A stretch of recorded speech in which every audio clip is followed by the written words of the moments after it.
London শহরে corona সংক্রমণ খুব একটা বেশি দেখা যাচ্ছে না, কিন্তু এই সংক্রমণ খুব একটা মানুষের মধ্যে মধ্যেই দেখা যায়। কিন্তু তবুও সংক্রমণ বেড়েই চলেছে। আর এই সংক্রমণের শিকার হয়েছে আমাদের গল্পের হিরো পারভেজ হোসেন আকাশ। গল্পের লেখক হিসেবে ওনাকেই সবাই পারভেজ হোসেন নামেই চেনে, কিন্তু গল্পের চরিত্রে ওনাকে আকাশ নামেই সবাই চেনে। লেখকের সম্পর্কে বেশি বর্ণনা না দিয়ে চলুন গল্পে আসি। সকালবেলা যেখানে আকাশ ভোর 5টায় উঠেও যেত, সেখানে আজকে সকাল 7টা বেজে গিয়েছে। আকাশ না ওঠায় বডিগার্ডগুলো অনেকবার কল দিয়ে আকাশকে ওঠানোর চেষ্টা করে, কিন্তু আকাশ কলও রিসিভ করছে না। এইদিকে বডিগার্ডগুলো দরজা ভেঙে ওর ভিতরে ঢুকতে পারবে না, কারণ দরজা অনেক সিকিউরিটি দিয়ে রাখা। এতে করে এই দরজা এত সহজে ভাঙতে পারবে না। তাই ওরা গিয়ে মিসেস পারুল আক্তারকে গিয়ে বলে, ম্যাম, একটা সমস্যা হয়ে গিয়েছে। কি সমস্যা হয়েছে? আকাশ কি তোমাকে কিছু বলেছে? না ম্যাম, তেমন কিছু না। আসলে 7টা বেজে গিয়েছে, কিন্তু স্যার এখনো ঘুম থেকে উঠছেই না। কি বলো, তোমাকে ওকে কল করেনি? ম্যাম, সব করেছি, কিন্তু ওনার সারা শব্দ পাচ্ছি না। তাই বলেছিলাম কি, আপনি গিয়ে যদি দরজাটা খুলে দেন, তাহলে আমরা ভিতরে গিয়ে সব কিছু চেক করে নিতে পারবো। আচ্ছা, আমি ঈশানকে বলতাছি, ও দরজা খুলে দিবে। ঈশা হচ্ছে আকাশের ছোট বোন। আকাশের অনেক আদরের। ঈশা আকাশের থেকে 6 বছরের ছোট হবে, কিন্তু অনেক দুষ্ট হচ্ছে ঈশা। ঈশা, এই ঈশা, তাড়াতাড়ি একটু এদিকে আয় মা। কি হয়েছে আম্মু? এভাবে ডাকছো কেন? তোর ভাইয়া এখনো উঠেনি, তুই একটু ওদের দরজাটা খুলে দে। ঠিক আছে আম্মু, তবে তোমার ছেলেকে একটা বিয়ে দিলেই তো পারো, সব সময় আমাদের জ্বালিয়ে মারে। আমাকে না বলে তোর ভাইয়াকে কথাগুলো গিয়ে বলিস। এখন যা, ওদের দরজা খুলে দে। যাচ্ছি তো। ধুর, ভাল লাগে না। ঈশা ওদের নিয়ে ওই ভাইয়ের রুমের সামনে আসে। এসে ওখানে দরজার সামনে সিকিউরিটি বক্সে ঈশা ওর হাতের চাপ ও চোখের রেনিনা দিয়েই দরজা খুলে যায়। দরজা খুলে ভিতরে গিয়ে দেখে আকাশ ঘুমোচ্ছে, তবে অন্যভাবে। তাই ঈশার একটু সন্দেহ হতো। এতে করে ও আকাশের কাছে গেল এবং হাত ধরতেই দেখে আকাশের হাত অনেক গরম হয়ে আছে। এই এসিতেও ভাইয়ার শরীর গরম হয়ে আছে। ম্যাম, কোনো সমস্যা? তাড়াতাড়ি ডক্টর আঙ্কেলকে কল দিয়ে আসতে বলেন, ভাইয়ার শরীর গরম হয়ে আছে। আমি এক্ষুনি ওনাকে কল করে আসতে বলতেছি। দরকার হলে গাড়ি পাঠান, নয়তো আমাদের ফ্লাইটকে বলেন ওনাকে তাড়াতাড়ি নিয়ে আসতে। সাথে আব্বু আম্মুকেও বলেন এখানে আসতে। এদিকে বডিগার্ডগুলো আকাশের বাবা মাকে ডাকতে চায়, আর আরেকজনকে পাঠায় ফাইলটাকে বলতে যে ডক্টরকে যেন নিয়ে আসে। এইদিকে আকাশের কথা শুনে ওর বাবা মা রুমে এসে আকাশকে দেখতে থাকে। এদিকে আকাশের মুখ থেকে কোনো কথাই বেরোচ্ছে না, তাই ওনারা একটু বেশি চিন্তিত।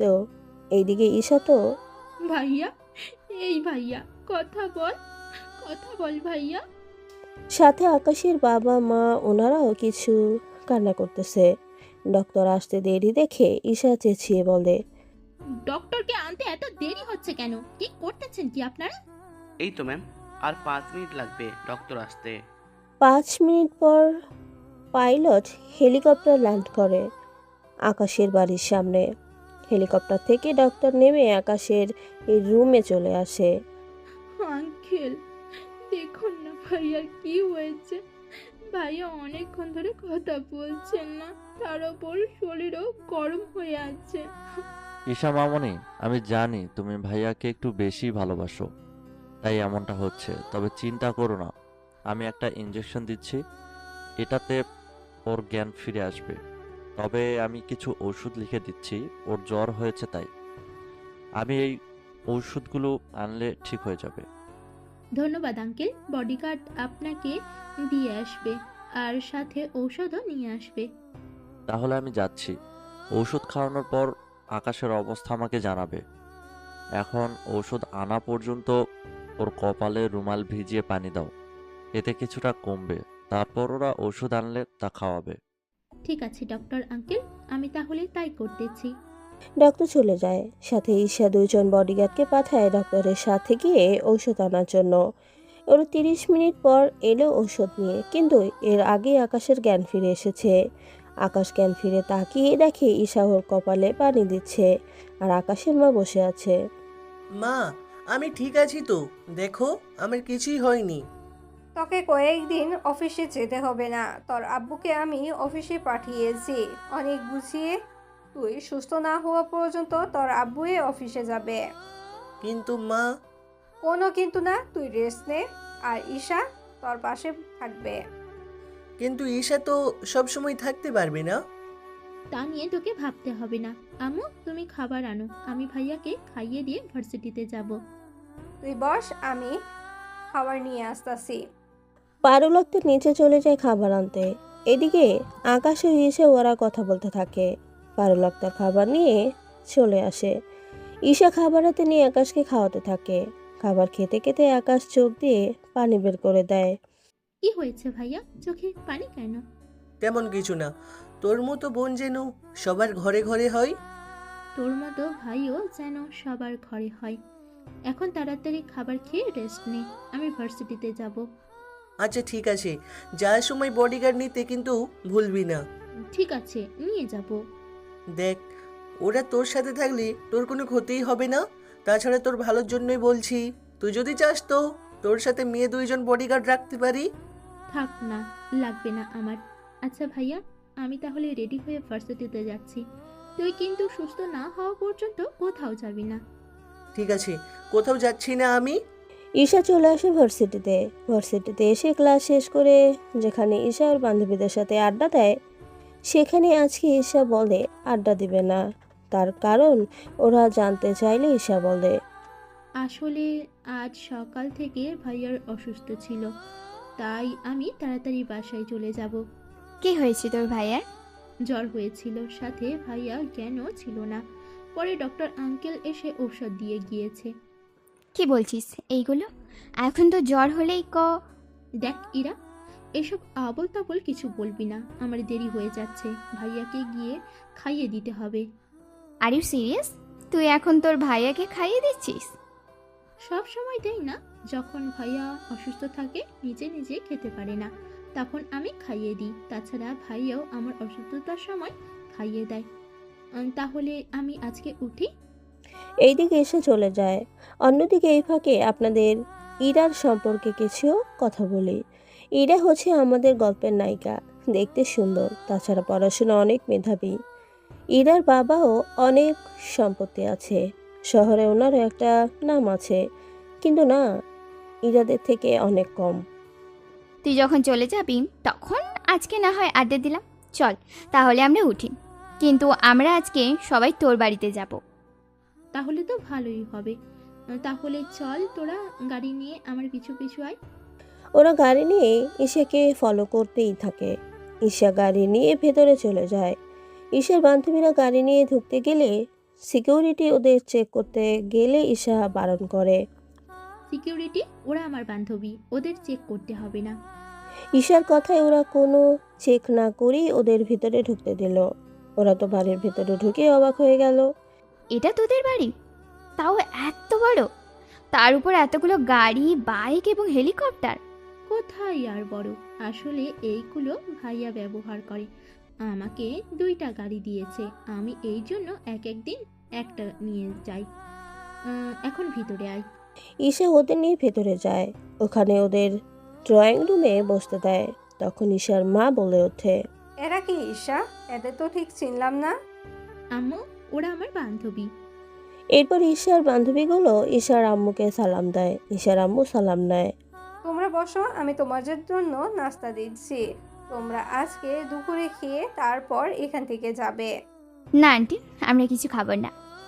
তা বললে হবে না, তোরা প্রথম আমার বাড়িতে এসেছিস, তাই না খেয়ে যেতে পারবি না কেউ। কিন্তু ঈশা। কোনো কিন্তু নয়। আম্মু, তুমি এখন নাস্তা দাও, পরে ওরা লাঞ্চ করে যাবে। এখন আমি ওদের আমার রুমে নিয়ে যাচ্ছি। ঠিক আছে, নিয়ে যা। ঈশা ওদের নিয়ে রুমে চলে আসে।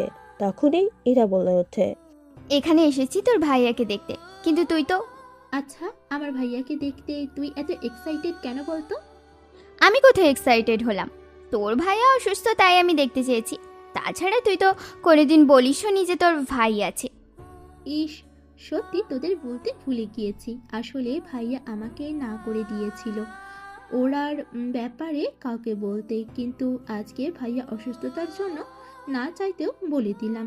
বুঝতেই তো পারছিস এখন পরিস্থিতি এতটাই খারাপ যে জ্বর হলেই ভয় করে।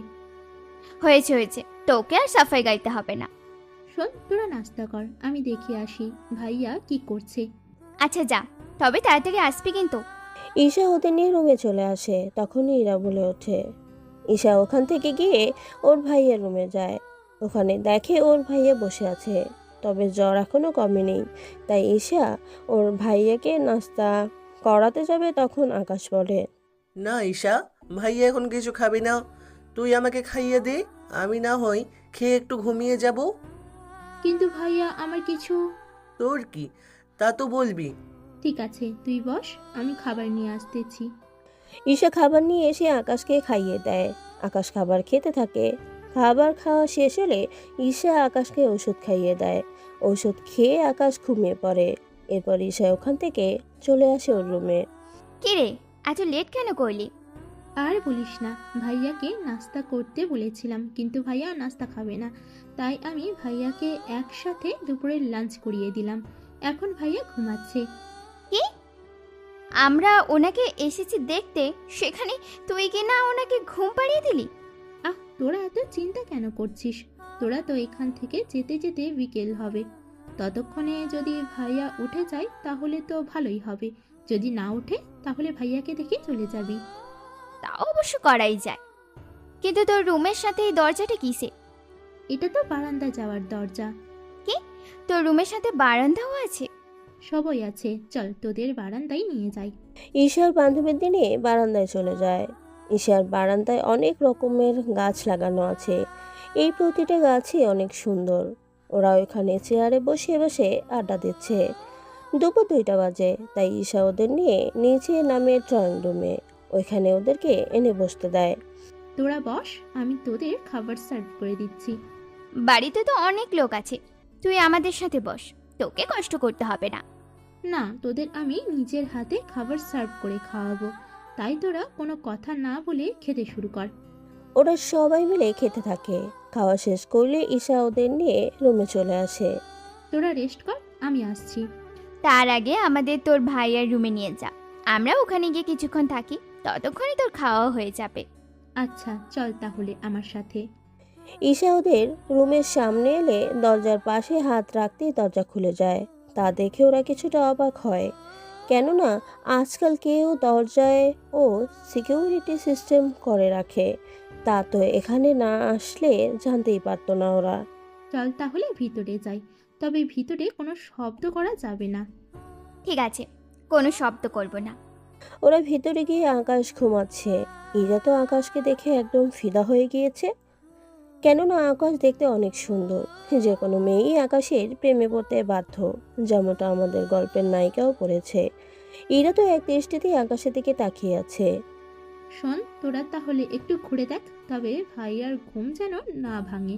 ঠিক আছে, আমি নিচে গেলাম খেতে। ঈশা নিচে চলে যায় খেতে। তখন ওর বান্ধবীরা পুরো রুমটা দেখতে থাকে, কেননা রুমের সব কিছু একদম গোছানো, দেখতে একদম পারফেক্ট। সবে বারান্দায় গেল। আকাশের রুমের বারান্দায় ঈশার রুমের বারান্দা থেকে অনেক বড়। ওখানে সুইমিং পুলও আছে বারান্দার সাথে। তার সাথে আছে জিম করার যন্ত্রপাতি। এক কথায় অসাধারণ একটা পরিবেশ। কিন্তু এরা আশ্চর্য হলো, বাড়ির বাইরে থেকে এই সুইমিং পুলটা দেখা যায় না তাকালেও, কেননা ওইখানে এমন গ্লাস ব্যবহার করা হয়েছে যাতে করে বাড়ির বাইরে থেকে ভিতরের কিছুই দেখা যায় না। ওরা ওইখানে কিছুক্ষণ সময় কাটালো। এরপর ইরা ওর বাকি বান্ধবীদের কৌশলে রুম থেকে বের করে দিয়ে নিজে থেকে যায়। ওর বাকি বান্ধবী ঈশার রুমে চলে যায়। ঈশা খাবার খেয়ে ওর রুমে জানতে পারে ইরা এখন ওর ভাইয়ের রুমে। তাই ঈশা ওর ভাইয়ের রুমে এসে দেখে আকাশ ঘুমের ঘরে ইরার হাত নিচের বুকের সাথে আগলে রেখেছে। ইরা, তুই কি করছিস এখানে? দেখ না, তোর ভাইয়া আমার হাত ধরে রেখেছে। কিন্তু ভাইয়া তো ঘুমে, তাহলে কি করে হলো বলতো? আরে আগে আমাকে ছুটা, তারপরে তোকে বলবো সব। এরপর ঈশা অনেক কৌশলে ইরার হাতটা আকাশের থেকে ছাড়িয়ে নেয়, সাথে রুম থেকে বের করে নিয়ে আসে ইরাকে। এখন বল ঘটনাটা কি আসলে? কোন ঘটনা বলতো? ইস রে, মনে হচ্ছে যেন কিছুই জানিস না। ভাইয়া তোর হাত ধরলো কিভাবে? ভাইয়া তো ঘুমিয়ে ছিল, তাহলে কি থেকে কি? বলছি তাহলে শোন। ওরা চলে যাওয়ার পর আমি রুমটা দেখতে থাকি। কেন না, রুমটা আমার অনেক ভালো লেগেছে। তার উপর রুমের ভিতর অনেক কিছু। কিন্তু আমি তোর ভাইয়ের কপাল ছুঁয়ে দেখছিলাম জ্বর কেমন। ঠিক ওই সময় তোর ভাইয়া আমার হাত ধরে অমন করে রেখেছে। আমি অনেক চেষ্টা করেও ছাড়তে পারিনি। এইদিকে ইরার কথা শুনে ঈশা তো হাসতেছে। তুই হাসছিস? আমার তো প্রাণই বের হয়ে যাওয়ার অবস্থা। হাসবো না তো কি করবো? তুইও পারিসও বটে। দাগিসা, একদম হাসবি না। শোন না, আমার দেরি হয়ে যাচ্ছে, এবার বাসে যেতে হবে। আচ্ছা চল তাহলে। ইরা এরপর ওর বাকি বান্ধবীদের নিয়ে চলে যায় ওখান থেকে। এদিকে ইরা রাস্তায় যেতে যেতে আজকের ঘটনা মনে করলেই ওর হাসি পাচ্ছে। অন্যদিকে আকাশের জ্বর এখন মোটামুটি কমে গিয়েছে। আকাশ সুস্থ হয়ে নিচে নামে, তখন বাকি সবাই দেখে আকাশকে বলে, ভাইয়া তুই নিচে নেমে আসলি কেন? রুমে ভালো লাগছিল না, সেজন্য নেমে এলাম। আস্তে নাম, পড়ে যাবি তো। দাঁড়া, আমি আসতেছি। ঈশা উপরে গিয়ে আকাশকে ধরে এবং আকাশের হাত ঈশার কাঁধের উপর দিয়ে আকাশকে আস্তে আস্তে নিচে নামায়। ভাইয়া আস্তে আস্তে নাম। তুই কেন নামতে গেলি? আমাকে বললেই তো আমি রুমে চলে যেতাম। তোর অনেক কষ্ট হয়ে যাচ্ছে আমার জন্য, এখন আমাকে একটু কাজে বাইরে যেতে হবে। ভাইয়া তোর মাথা খারাপ হয়েছে কি? এই অসুস্থ শরীর নিয়ে তুই এখন বাহিরে যাবি? ওমা, ওমা, তুমি কোথায়? তোমার ছেলের কাণ্ড দেখে যাও। কি হয়েছে ঈশা, এভাবে চেঁচাচ্ছিস কেন? তাছাড়া আকাশ এখানে কেন?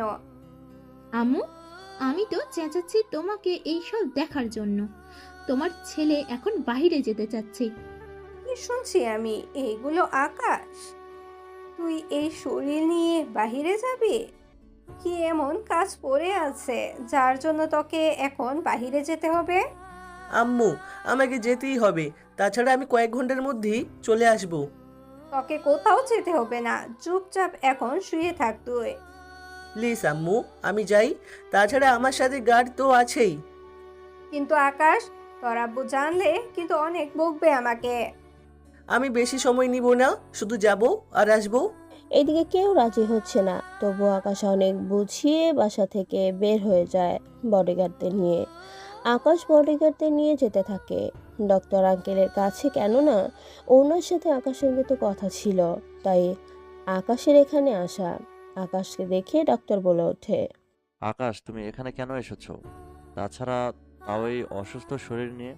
না আঙ্কেল, আমি মোটামুটি ঠিক আছি। কি ঠিক আছো? তোমাকে বাসা থেকে কেউ আসতে দিয়েছে?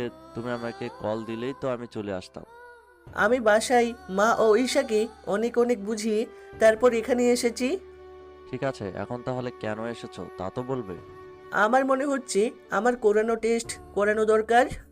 কিন্তু আকাশ, তোমার তো করোনা টেস্ট না করালেই হবে। না আঙ্কেল, আপনি টেস্টগুলো করিয়ে নেন। আমি চাই না আমার সমস্যা আমার পরিবারের হোক। তা অবশ্য ঠিক বলেছ, কিন্তু তোমার শরীরের কন্ডিশন এখন কেমন?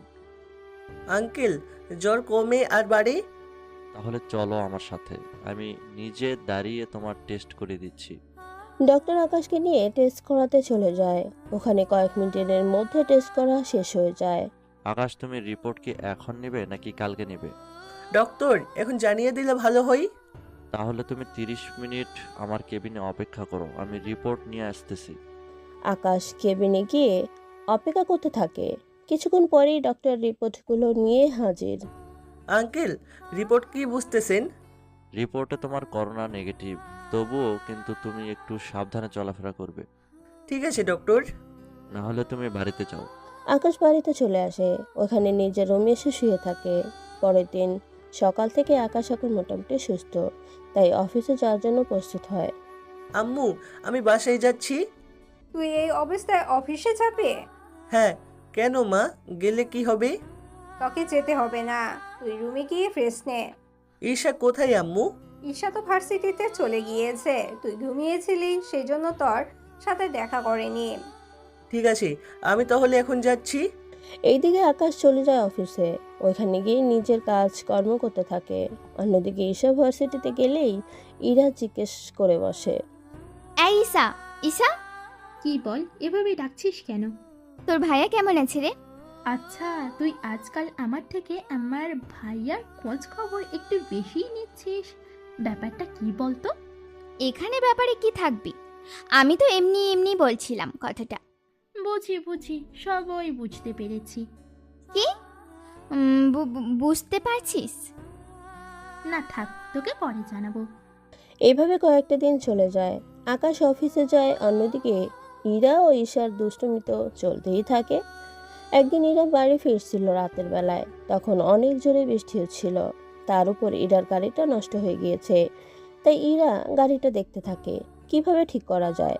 তখন কয়েকজন ছেলে এসে ইরার গাড়ির পাশে আসে, এসে ইরাকে বিরক্ত সাথে আজে বাজে কথা বলতে থাকে। তখন ওদের কিছু বলতে গেলে ওদের মধ্যে একজন ইরার হাত ধরে ফেলে। ওহ সুন্দরী, এত রাতে এখানে কি করছো? তাও আবার বৃষ্টি ভেজা রাতে। তোমাকে দেখতে সেরকম লাগছে। ওই হাতটা ছাড় বলছি, নয়তো ভালো হবে না কিন্তু। কি করবি তুই?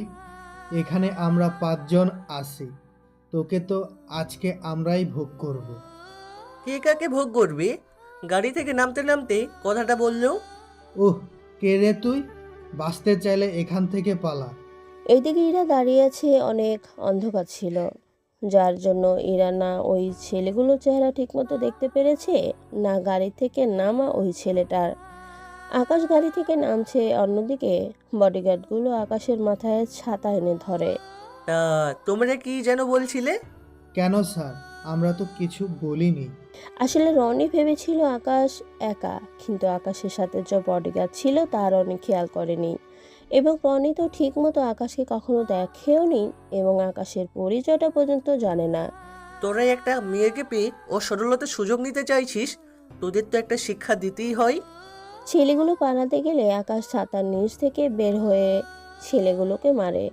এতে করে আকাশ পুরোপুরি ভিজে যায়। ছেলেগুলোকে পিটিয়ে আকাশ ইরার কাছে আসে। এখন আর কোনো ভয় নেই আপনার, নিশ্চিন্তে যেতে পারেন আপনি। তা না হয় যাব, কিন্তু আমার গাড়িটা নষ্ট হয়ে গেছে। তাহলে একটা কাজ করেন, আপনি আমার বডিগার্ডদের নিয়ে চলে যান, ওরা আপনাকে আপনার বাড়িতে দিয়ে আসবে। Thank you so much. আপনার এই উপকারের ঋণ আমি কখনো ভুলব না। আচ্ছা, আপনার নামটা জানতে পারি কি? সরি, কারো উপকার করে নিজের পরিচয় দিয়ে তার কাছে হিরো হওয়ার ইচ্ছা নেই। আমি গেলাম, আপনি আমার বডিগার্ডদের সাথে চলে যান। গার্ড ওনাকে সাবধানে ওনার বাড়িতে পৌঁছে দিবে। কথাগুলো বলে আকাশ গাড়িতে উঠে পড়ে। অন্যদিকে ইরা ওদের মধ্যে একটা গাড়িতে উঠে বসে। ওই গাড়িটা ইরাকে ওর বাড়িতে দিয়ে আসে। বাড়িতে আসার পর ইরা নেমে যায়। আচ্ছা, আমাকে যিনি বাঁচিয়েছে ওনার নাম কি প্লিজ বলবেন? ইরার অনেক রিকোয়েস্টের পর বডিগার্ডগুলো নাম বলে।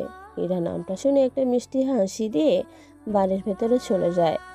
বাড়ির ভেতরে গিয়ে নিজের জামা চেঞ্জ করে নেয়। তাছাড়া ইরার বৃষ্টিতে ভেজার অভ্যাস আছে, তাই ইরা বৃষ্টিতে ভিজলে ওর তেমন অসুস্থ হয় না। কিন্তু ভয় হচ্ছে নায়ক মানে আকাশকে নিয়ে, কেননা আকাশ বৃষ্টিতে না ভিজলেই চলে। সেজন্য আজকের বৃষ্টিতে ভিজে আকাশের কি হাল হবে তা তো একমাত্র আল্লাহই জানে। আকাশ ভেজা শরীর নিয়ে বাড়িতে ঢুকে যায়। বাড়িতে ঢোকার আগে বডিগার্ডগুলো গরম কিছু এনে আকাশের শরীর মুছে দেয়। তার উপর গরম হাওয়া দিয়ে আকাশকে কিছুটা শুকিয়ে দেয়। আকাশের এমন অবস্থা দেখে বাড়ির সবাই এসে জিজ্ঞেস করে, আকাশ, তোর এই অবস্থা হলো কি করে? কিভাবে ভিজে গিয়েছিলি তুই? তেমন কিছু না আম্মু, একটা মেয়েকে বাঁচাতে গিয়ে। এই কয়েকদিন আগে অসুস্থ ছেলে, এখন আবার গেলি বৃষ্টিতে ভিজতে। বডিগার্ড থাকতে তুই কেন গেলি বাঁচাতে? আম্মু এখন প্রশ্ন করো না তো, আমি রুমে যাচ্ছি, তুমি ঈশাকে দিয়ে খাবারগুলো পাঠিয়ে দাও। ঠিক আছে, তবে এরপর থেকে যেন তোকে না দেখি বৃষ্টিতে ভিজতে। এইদিকে আকাশ রুমে চলে যায়। কিছুক্ষণ পর ঈশা রুমে আসে। এসে আকাশের খাবার দিতে দিতে বলে, ভাইয়া, মেয়েটা মনে হয় অনেক সুন্দরী ছিল, যার জন্য বৃষ্টিতে ভিজে ওকে বাঁচাতে গেলি। তুই কি মার খাবি? তাছাড়া অন্ধকারের জন্য আমি ওই মেয়েটার মুখও দেখতে পারিনি, না ওই মেয়েটা আমার মুখ দেখেছে। ঈশা, বেশি হয়ে যাচ্ছে কিন্তু। মার না খেতে চাইলে এখন যা, আমি এগুলা সেন্স করব। অনেক ঘুম পাচ্ছে। ও, আমি যে খাবার আনলাম তা কে খাবে শুনি? আরে এগুলো খেয়েই তো ঘুমাবো। আচ্ছা, তুই তাহলে খেয়ে ঘুমিয়ে পড়, আমি গেলাম। ঈশা চলে আসে। অন্যদিকে আকাশও ফ্রেশ হয়ে খাবারগুলো খেয়ে ঘুমিয়ে পড়ল। অন্যদিকে পরের দিন সকালে আকাশ আবারও অসুস্থ হয়ে পড়ল বৃষ্টিতে ভেজার কারণে। তাই সকালে ডক্টর এসে আবারও ওষুধ দিয়ে যায়। ভাইয়া, দেখলি তো, রাতে বৃষ্টিতে ভিজে এখন আবার শরীরে জ্বর আনলি। সত্যি তোকে নিয়েও পারি, কি করে যে পারিস তুই। ইচ্ছে করছে তোকে এই অসুস্থ শরীরে মেরে তক্তা বানিয়ে দিই। আমি কি ইচ্ছে করে বৃষ্টিতে ভিজেছি নাকি? তাছাড়া তখন মেয়েটাকে না বাঁচালে কি হতো? মেয়েটার বুঝতে পারছিস? তা হয় বুঝলাম, কিন্তু এখন নিজের যে হাল করেছিস তার জন্য এখন কি হবে? চিন্তা নেই, কিছুদিনের মধ্যে ঠিক হয়ে যাব। শোন না ভাইয়া, আমার কল আসছে, আমি কথা বলিনি। ঠিক আছে, তুই বারান্দায় গিয়ে কথা বল। ঈশা বারান্দায় গিয়ে কথা বলতে থাকে। হ্যাঁ বল ইরা। আচ্ছা, তোর ভাইয়া এখন কেমন আছে? জ্বর হয়নি? তুই কি করে জানলি ভাইয়ার জ্বর এসেছে? না, আসলে গতকাল রাতে তোর ভাইয়া বৃষ্টিতে ভিজেছিল, তাই এখন অসুস্থ হয়েছিল কিনা তা জানতে চাওয়ার জন্য কল দিলাম। তুই কি করে জানলি ভাইয়া বৃষ্টিতে ভিজেছিল? তার মানে ওই রাতের মেয়েটা তুই ছিলি? হ্যাঁ, আমি ছিলাম। এখন কেমন আছে বল? এই তো আবার জ্বরও এসেছে, ডক্টর আঙ্কেল এসে ঔষধ দিয়েছে, বলেছে ওইগুলো খাওয়াতে। আচ্ছা, কি হয় না হয় আমাকে জানাবি। বাবা, এত দরদ! তুই তো না। এদিকে আকাশের জ্বর না কমায় ডক্টর আঙ্কেল এসে বলে। আকাশ, তোমার করোনা টেস্ট করাটা খুব জরুরি। আমারও তাই মনে হচ্ছে। তাহলে আপনি স্যাম্পল নিয়ে যান। ঠিক আছে, তাহলে আমি স্যাম্পল নিয়ে যাচ্ছি। টেস্টের রিপোর্ট না আসা পর্যন্ত কাউকে ভেতরে আসতে দিবে না। মানে হলো তোমার সব কিছু আলাদা থাকবে। তাহলে তাই হবে। এইদিকে ডক্টর চলে যাওয়ার আগে সবাইকে এসবটা বুঝিয়ে দেয়। এদিকে পরিবারের সবাই অনেক টেনশনে আছে, কেননা আকাশের এমন পরিস্থিতি দেখে। ডক্টর আঙ্কেল, ভাইয়ার দেখাশোনার জন্য কি অন্য কাউকে রাখবেন? তোমরা চাইলে আমি একজন নার্সকে রাখতে পারি, ও আকাশের দেখাশোনা করবে। তাহলে জানাবো আমি আঙ্কেল। ডক্টর চলে যায়। ডক্টর ল্যাবে গিয়ে পরীক্ষা করতে থাকে। পরীক্ষা শেষে উনি জানতে পারে যে আকাশের করোনা ধরা পড়েছে। তাই উনি আকাশের বাড়িতে কল দিয়ে সব জানিয়ে দেয়। আকাশের করোনা হওয়ার কথা শুনে পরিবারের সবাই চিন্তিত হয়ে পড়ে। মা, এখন কি হবে? ডক্টর আঙ্কেল যে আমাদের মানা করেছে ভাইয়ার রুমে যাওয়ার জন্য। এখন তাহলে ভাইয়ার দেখাশোনা কে করবে? শুধুই তাহলে আকাশে দেখাশোনা করার জন্য তোর আঙ্কেলকে বল নার্সের ব্যবস্থা করে দিতে। তাহলে আমি ভাইয়াকে গিয়ে বলি, নয়তো ওনার কাছে না যাওয়ার জন্য ভাইয়ার অন্য কিছু মনে করবে। কথাগুলো বলে ঈশা করোনার হাত থেকে রক্ষা পেতে প্রয়োজনীয় সবকিছু পরে আকাশের রুমে যায়। যাওয়ার আগে খাবার নিয়ে ঢোকে। কি রে ঈশা, তুই হঠাৎ এমনভাবে এই রুমে? ভাইয়া, তোকে কিভাবে যে কথা বলবো তাই ভেবে পাচ্ছি না। কি হয়েছে তা তো বলবি। ভাইয়া, তোর করোনা পজিটিভ, তাই ডক্টর আঙ্কেল তোর রুমে আসতে আমাদের মানা করেছে। কিন্তু আমি বোন হয়ে কি করে ভাইকে একা ছাড়তে পারি বল তুই? না ঈশা, তুই তাহলে তাড়াতাড়ি বেরিয়ে পড়, নয়তো তোর ক্ষতি হয়ে যেতে পারে। এখানে খাবার রাখা আছে, তুই খেয়ে নিস। আমি তোর জন্য নার্সের ব্যবস্থা করব। কিন্তু কেউ কি রাজি হবে নার্স হতে? চেষ্টা তো করতেই পারি, দরকার হলে তোকে দেখাশোনা করার জন্য ওকে 1,00,000 টাকা দিব, তাহলে যে কোনো নার্সই রাজি হবে। ঠিক আছে বোন, তুই যা ভালো মনে করিস। ঈশা নিচে নেমে কিছুটা কান্না করতে থাকে। তখনই ইরা কল দেয়। হ্যাঁ বলিরা। তুই কান্না কেন করছিস? সব কিছু ঠিক আছে তো? না, কিছু ঠিক নেই। ভাইয়ার করোনা পজিটিভ হয়েছে, তাই ডক্টর আঙ্কেল ভাইয়ার রুমে যেতে মানা করেছে। আমি একটু আগে গিয়ে খাবার দিয়ে এলাম। জানি না আদৌ ভাইয়া খাবার খেতে পারবে কিনা। এখন ডক্টর আঙ্কেলকে বলে ভাইয়ার জন্য নার্সের ব্যবস্থা করব। আমি একটা কথা বলবো, তুই কি রাখবি? কি কথা বল? আমি যদি নার্সে যে তোর ভাইয়ের সেবা করি তাহলে কি তোর কোনো আপত্তি থাকবে? কিন্তু তুই এমনটা কেন করবি? দেখ, আমি কোনো কথা শুনতে চাই না। আমি কাল সকালে আসবো তোদের বাড়িতে, বাকিটা তুই সামলে নিবি। আচ্ছা, গেটের সামনে এসে আমাকে কল দিস, আমি তোকে ওখান থেকে নিয়ে আসবো। বুঝতেই তো পারছিস, ওই দিন তো সবই দেখলি। আমি কাল সকালে আমার জামা যা যা লাগে সব নিয়ে আসবো। তুই তোর ভাইয়ের রুমে আমার থাকার ব্যবস্থা করে দিবি। কি বলছিস কি তুই? আমার ভাইয়ের সাথে তুই একা একা রুমে থাকবি রাতে? তাতে কি, তোকে এত সব জানতে হবে না। তুই সব রেডি কর।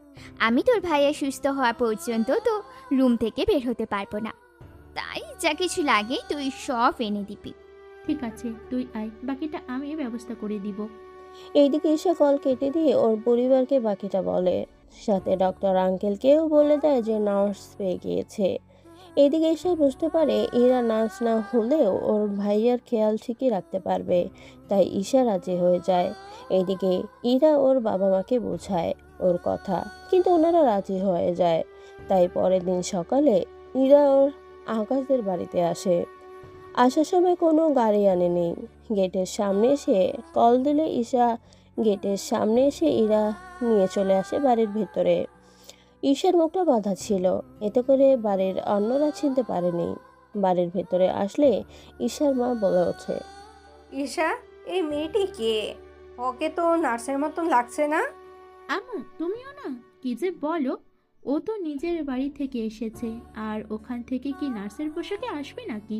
তাছাড়া ওই ভাইয়ার সাথে রুমেই থাকবে, ভাইয়ার দেখাশোনা করবে, আমি শুধু খাবার দিয়ে আসবো, বাকিটা ও করবে।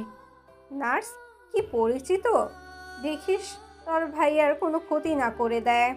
তুমি একদম চিন্তা করো না আম্মু, এই নার্স ভাইয়ার কোনো ক্ষতি করবে না। তাই আমি ওকে প্রথমে আমার রুমে নিয়ে যাচ্ছি, ওখান থেকে ওই তৈরি হয়ে একেবারে ভাইয়ার রুমে যাবে। ঠিক আছে, তাহলে নিয়ে যা। ঈশা তখন ইরাকে নিয়ে ওর রুমে চলে আসে। ইরা রুমে এসে ব্যাগ পাশে রেখে বিছানায় শুয়ে পড়ে। এখন বল, তুই আসলে কি চাস? তোদের বাড়ির বউ হতে, তোর আম্মু আব্বুর আদরের বৌমা হতে, সাথে তোর মিষ্টি একটা ভাবি হতে। থাক থাক, থাম, এভাবে আর বলতে হবে না। কিন্তু আমার ভাইয়া কি তোকে পছন্দ করবে? করবে না কেন শুনি? আমি কি দেখতে খারাপ নাকি কালো যে আমাকে পছন্দ করবে না? হয়েছে হয়েছে, আর বলতে হবে না। তুই কি শুধু এটার জন্য এসেছিস? আমি চাই না তোর ভাইয়াকে কোনো মেয়ে স্পর্শ করুক, সাথে তোর ভাইয়াও। সেজন্য আমার এখানে আসা। কিন্তু তুই তো জানিস এই কাজে কতটা বিপদ হতে পারে তোর, তাই বলছিলাম কি এখনো সময় আছে, তুই ফিরে যা। ফিরে যাওয়ার জন্য আসিনি আমি। যদি তোর ভাইয়াই না বেঁচে থাকে তাহলে আমি বেঁচে থেকে কি করব বল? বাঁচলে দুজনে একসাথে বাঁচবো, নয়তো একসাথেই মরবো।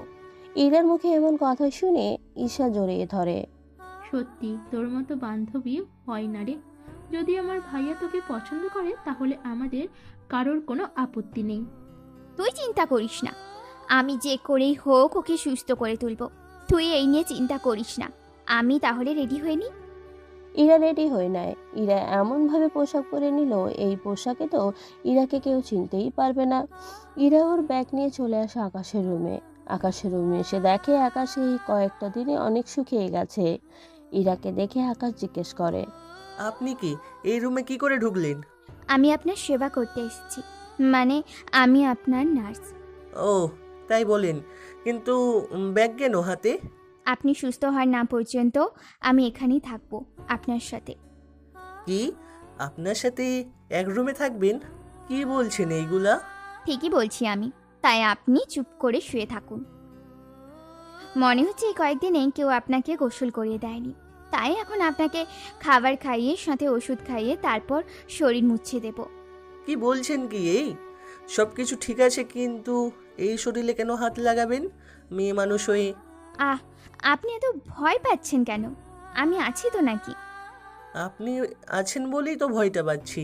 কোনো কথা না বলে একটু পর খাবার আসবে, চুপচাপ খাইয়ে দিব, তখন খেয়ে নিবেন। একটা কথা যদি বলেছেন তাহলে কিন্তু। কিন্তু কি? কিছু না। খাবার চলে এসেছে, তাই ইরা ঈশা থেকে খাবার নিয়ে টেবিলে রাখলো। এরপর আকাশের মুখ ধুয়ে দিল। মুখ ধোয়া শেষে ইরা, আপনার হাতে খেতে হবে না কষ্ট করে, আমি আপনাকে খাইয়ে দিচ্ছি। আমার হাত আছে, আপনাকে কষ্ট করতে হবে না। চুপচাপ শুয়ে থাকুন, নিন হাঁ করুন। আকাশ মুখ খুলে ইরা খাবার নিয়ে আকাশকে খাইয়ে দিচ্ছে। আকাশও খাচ্ছে। খাওয়া শেষ হলে আকাশ বলে ওঠে, আচ্ছা, আপনি মনে হয় খান নাই কিছু, তাহলে নিজেই খেয়ে নিন। আমার চিন্তা আপনাকে করতে হবে না, আপনি সুস্থ হন তাড়াতাড়ি, এতেই আমার সুখ। আপনি না খেলে তো আমার সেবা করতে করতে নিজে অসুস্থ হয়ে পড়বেন। আমি সকালে খেয়ে এসেছি, দুপুরে খাবার নিয়ে আসলে তখন খাবো। এখন আপনি কিছুক্ষণ ঘুমান, আমি একটু পরেই আপনার শরীর মুছিয়ে দেব। এমনটা করবেন না, আপনি একটা মেয়ে, যদি এমন কিছু করেন তাহলে তো আপনার বদনাম হয়ে যাবে। আপনার কাছে কি আমি একবারও জানতে চেয়েছি কি করব না করব আমি? কি রে বাবা, বুঝতেই পারছি না, এটা নার্স নাকি অন্য কিছু? কিছুতেই কথা শুনছে না। কি ভাবছেন এত? না কিছু না, আমি তাহলে ঘুমাই এবার। তাহলে তাই করুন। আকাশ শুয়ে পড়লে ইরা বারান্দায় চেয়ারে বসে ভাবতে থাকে কাজগুলো ঠিক করছে কি না ইরা। অন্যদিকে ঈশা অনেকটা টেনশনে আছে। ভাইয়া যে রাগ, এরা যদি উল্টোপাল্টা কিছু করে বসে তাহলে তো ভাইয়া ওকে ও ইরাটাও কেন যে আসতে গেল, আল্লাহ জানে সব কিছু ঠিক আছে কিনা। এইদিকে আকাশ দুপুরে ঘুম থেকে উঠে যায়। ঘুম থেকে উঠে দেখে ইরা নেই। তখন পানি খাওয়ার জন্য যেই গ্লাস হাতে নিতে যাবে তখনই গ্লাস পড়ে ভেঙে যায়। ভাঙার শব্দ শুনে ইরা রুমে এসে দেখে গ্লাস ভেঙে গেছে। আপনি আমাকে কেন ডাকেননি? নিজে নিজে কষ্ট করেন কেন? আমাকে ডাকলে কি ক্ষতিটা হয়ে যেত? আমি তো আপনার নামই জানি না, তাই ডাকতে পারিনি। আগে পানি খান, তারপর নামটা বলছি। ইরা গ্লাসে পানি ঢেলে আকাশকে খাইয়ে দেয়। এখন কেমন লাগছে আপনার? জি ভালো, আপনি যদি আমাকে একটু ছেড়ে বসেন তাহলে ভালো হয়। এভাবে ধরে বসে ক্ষতিটা কি? আসলে এভাবে তো জড়িয়ে ধরে স্ত্রী স্বামীকে খাওয়াই, তাই বললাম আমি কথাটা। এত কিছু কই থেকে জানেন আপনি? কি যে বলেন না, আপনি এত বড় হয়েছি অথচ এই সামান্য ব্যাপারটা জানবো না, তা কি করে হয়? তাই তো, আপনি তো অনেক বড় হয়ে গিয়েছেন, সেই জন্য অনেক কিছু জানেন।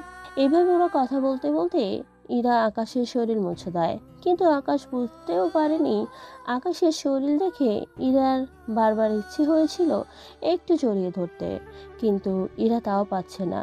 ইরা যখনই আকাশের বুকটা দেখলো তখন ওর মনে হলো আকাশের এই বুকটা ইরাকে অনেক টানছে। তবু ইরা নিজেকে কন্ট্রোল করে। নিন, হয়ে গেছে। কি হয়েছে? আপনার শরীর মোছা শেষ। কিছুক্ষণ পর আপনাকে দুপুরে খাবার খাইয়ে দিব, তারপর ওষুধ। কিছুক্ষণ পর ঈশা খাবার নিয়ে যায়। ইরা খাবার নিয়ে আকাশকে খাইয়ে দেয়। আকাশও খাবার খেতে থাকে। খাবার খাওয়া শেষ করে আকাশকে ওষুধ খাইয়ে দেয়। ওষুধ খেয়ে আকাশ শুয়ে পড়ে। এরপর ইরা নিজেও খেয়ে নেয়। খাবার খাওয়া শেষ করে ইরা বারান্দায় যায়। তখন ঈশা কল দেয়। কি রে, কি করতেছিস? তার সকাল থেকে কি কি করলি? সকালে খাইয়ে দিলাম, একটু আগে শরীরটা মুছে দিলাম, তারপর খাইয়ে দিলাম সাথে ওষুধও। এখন একটু ঘুমাচ্ছি। কি, তোর কি একবারও লজ্জা করেনি ভাইয়ার শরীর দেখতে? করেছি তো, পরে ভাবলাম বিয়ের পর তো এমনি দেখবো, তাই এখন একটু দেখলে ক্ষতি কি? তোর না একটু লজ্জা হয়নি? এই শুন, আমার যথেষ্ট লজ্জা আছে, কিন্তু তোর ভাইয়াকে দেখলে আমি যে সব ভুলে যাই। হয়েছে হয়েছে, তোকে বলেও আর লাভ নাই। তাহলে তাই কর, আমিও একটু ঘুমোবো।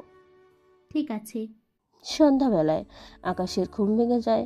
কেননা আকাশ ওয়াশরুমে যাবে, তাই বিছানা থেকে উঠতে গিয়ে উঠতে পারছে না, কারণ শরীর অনেক দুর্বল হয়ে আছে সেই জন্য। আকাশ বিছানা থেকে পড়ে যায়। এতে করে ইরা ঘুম ভেঙে যায়। ইরা ঘুম থেকে উঠে দেখে আকাশ পড়ে আছে খাটের পাশে। তাই ইরা দৌড়ে গিয়ে আকাশকে ধরে ওঠায়, সাথে বলতে থাকে। আপনি কেন নামতে গেলেন একা একা? আমাকে একটু ডাকলেই তো পারতেন। আসলে আমি বুঝতে পারিনি। হয়েছে হয়েছে, এখন শুধু এটা বলেন, বিছানা থেকে কেন নেমেছেন? আসলে আমি একটু ওয়াশরুমে যাব, তাই। আমাকে ধরুন, আমি নিয়ে যাচ্ছি। ইরা আকাশের হাত নিজের কাঁধের উপর রাখে, যাতে করে আকাশ ভর দিয়ে হাঁটতে পারে। ইরা আকাশকে নিয়ে যাচ্ছে ওয়াশরুমের দিকে। আকাশ আস্তে আস্তে হেঁটে হেঁটে যায় ইরার সাথে সাথে। নিন, এসে গেছি। এবার বাকি পথটা কি আপনি যেতে পারবেন, নাকি আমি নিয়ে যাব? আপনার কি লজ্জা শরম বলতে কিছুই নেই নাকি? আমি যাচ্ছি ভিতরে, আপনি না হয় বাইরে দাঁড়িয়ে অপেক্ষা করেন আমি না আসা পর্যন্ত। ঠিক আছে, সাবধানে যাবেন, আমি বাইরে দাঁড়িয়ে আছি। আকাশ ওয়াশরুমের ভেতরে চলে যায়। অন্যদিকে ইরা বাইরে দাঁড়িয়ে দাঁড়িয়ে আকাশকে পাহারা দিচ্ছে। 5 মিনিট পর আকাশ দরজা খুলে বের হয়। তখন ইরা আকাশকে ধরে আগের মতো করে হেঁটে হেঁটে নিয়ে আসে বিছানায় শুয়ে দেয়। এরপর থেকে কোথাও গেলে আমাকে ডাকবেন। তাছাড়া অনেকক্ষণ ধরে ঘুমিয়েছেন, এখন আর ঘুমোতে পারবেন না। এখন তাহলে করবোটা কি? করবেন মানে এখন আমি আর আপনি বসে বসে টিভি দেখব। আমি অসুস্থ শরীরে নিয়ে টিভি দেখব? দেখবেন তো, সারাক্ষণ শুয়ে থাকলে তো মনমরা হয়ে থাকবে, তাই একটু বিনোদন দেখলে মনটাও আপনার ভালো থাকবে। আচ্ছা, তাহলে তাই করুন। ইরা টিভি অন করে আকাশের পাশে খাটের মধ্যে হেলান দিয়ে বসে। এ কি, আপনি আমার পাশে কেন? একদম চুপচাপ থাকবেন, তাছাড়া রাতে আমি এখানেই ঘুমোবো। মানে কি? রুমে আরো অনেক জায়গা আছে, ওখানে গিয়ে তো ঘুমাতে পারেন। দেখুন, আমি নিচে ঘুমোতে পারবো না, তাই এই খাটেই ঘুমোবো। আপনি চুপচাপ টিভি দেখতে থাকেন। আচ্ছা, কার্টুন দেখবেন নাকি মুভি? কার্টুন দেখি। আমিও ভেবেছিলাম কার্টুন দেখবো, পরে ভাবলাম কার্টুন আপনার পছন্দ নাও হতে পারে, তাই আমি আপনাকে জিজ্ঞাসা করলাম। আচ্ছা, তাহলে টিভি অন করে কার্টুন দিচ্ছি। ওরা দুজনেই খাটে বসে আছে, সাথে টিভি দেখছে। তখন ঈশা দিল ফোন। কি রে, কি করছিস তুই?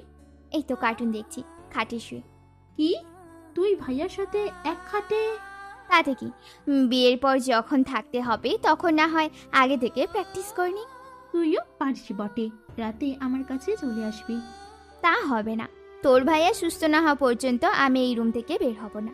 কি, তাহলে রাতে ঘুমাবি কোথায়? কোথায় আবার, তোর ভাইয়ার পাশে। কি? এখন ফোন রাখ, কার্টুন দেখতেছি। কথা বলে ইরা কল কেটে দেয়, সাথে আকাশের কান থেকে ইয়ারফোন বের করে নেয়। আসলে ইরা আগে থেকে ইয়ারফোন দিয়ে রেখেছিল, যাতে করে আকাশ কোনো কথাই না শুনতে পায়। ইয়ারফোন খুলতেই আকাশ বলে, কেন খুলে নিলেন? কার্টুন দেখতেছি দুইজনে, অথচ আপনি একা শব্দ শুনবেন, সেজন্য খুলে নিয়েছি। এখন দুজনে মিলে দেখবো এবং শুনবো। রাতে ইরা আকাশকে খাইয়ে দেয়, সাথে ওষুধও। এদিকে আকাশ ঘুমোচ্ছে। রাত ঠিক 1টা বাজে।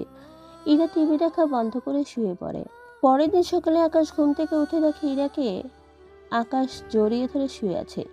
এটা দেখে আকাশ ইরার পিঠে হাত দিয়ে জাগানোর চেষ্টা করতেছে, কিন্তু ইরা তো উঠতেই না। এই যে, শুনছেন? শুনছেন কি? আমু, জ্বালাতন করো না তো, একটু ঘুমোতে দাও। কি বলে কি মেয়েটা? এখানে ওর আম্মু কই থেকে আসবে? এই যে, উঠুন, উঠুন বলছি। আকাশের হাতের ছোঁয়ায় ইরা আকাশের বুক থেকে উঠে বলে, এভাবে চেঁচামেচি করছেন কেন? আমি কখন চেঁচামেচি করলাম? আপনিই তো উল্টো আমাকে। তাতে হয়েছেটা কি, জড়িয়েই তো ধরেছি, অন্য কিছু তো করিনি। আপনার কয়টা বাজে ওঠার কথা, কিন্তু আপনি সেখানে সকাল 9টা বাজে এখনো উঠলেন না। আমি তো এত তাড়াতাড়ি ঘুম থেকে উঠি না, তাছাড়া আমার ঘুমটাই নষ্ট করে দিলেন। ঘুম যখন ভেঙে গেছে তখন আমি ফ্রেশ হয়ে আসি। আমি আসার পর আপনাকে নিয়ে যাব। তুই এত লেট করে উঠলে তো ভাইয়া না খেতে পেরে। আর বলিস না, কত সুন্দর একটা স্বপ্ন দেখেছি, তোর ভাইটা ঘুম ভাঙিয়ে সব নষ্ট করে দিল। তা ভাইয়া এখন কোথায়? ভিতরে আছে। ইরা ফ্রেশ হতে চলে যায়। ওইখান থেকে বের হয়ে আকাশকে নিয়ে যায় ওয়াশরুমের সামনে। আকাশ ভিতরে ফ্রেশ হচ্ছে, তখন ঈশা সে খাবার দিয়ে যায়। ঈশা চলে যায়। আকাশ ওয়াশরুমের বাইরে আসলে ইরা আকাশকে ধরে বিছানায় বসিয়ে দেয়। এরপর আকাশকে খাইয়ে দেয়। খাওয়া শেষ করে ওষুধও খাইয়ে দেয়। এইদিকে আকাশ রেস্ট করছে। তার কিছুক্ষণ পরেই আসে ডক্টর।